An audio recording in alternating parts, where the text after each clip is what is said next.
The backstory of the Beatles' outstanding new track, Now and Then. As Paul McCartney prepared to take the stage to introduce his former collaborator John Lennon into the Rock and Roll Hall of Fame in 1994, it was happening in New York. The occasion marked a growing détente between McCartney and Lennon's widow, Yoko Ono, who many have blamed for creating their initial rift, 14 years after Lennon's murder in the same city. A cassette tape with a handwritten "For Paul" label from John Lennon was given to him by Ono backstage. 3 unreleased Lennon home recordings were included, along with a possible solution to one of the biggest what-ifs that can be asked of any music enthusiast. Imagine a scenario in which the Beatles reunited and resumed their musical career.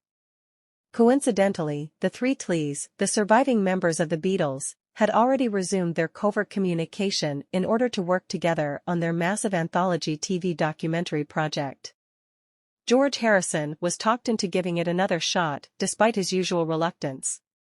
In an attempt to lessen the background noise of New York traffic on the tape and to amplify Lennon's feeble voice, the most recent recording equipment was employed.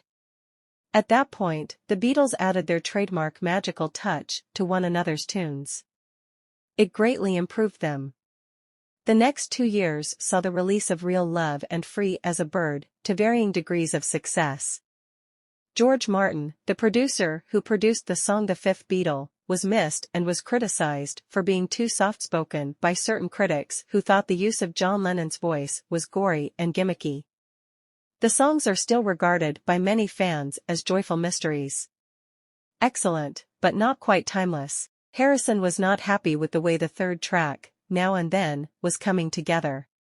He specifically declared, "Fing rubbish. I'm going to nick it and finish it one of these days," McCartney declared with greater enthusiasm. A virtual duet of the 1969 song I've Got a Feeling, performed by the 80-year-old McCartney and the 28-year-old Lennon, startled the Glastonbury crowd 28 years later. The greatest definition of John Lennon's voice could be captured by engineers thanks to quantum leaps in AI technology that were spearheaded by Peter Jackson, the filmmaker of The Lord of the Rings. Hence, McCartney and Ringo Starr, the surviving Beatles, the two Tlees, and Giles, the son of George Martin, fulfilled McCartney's pledge to release Now and Then with the help of updated technology. It's also quite clever.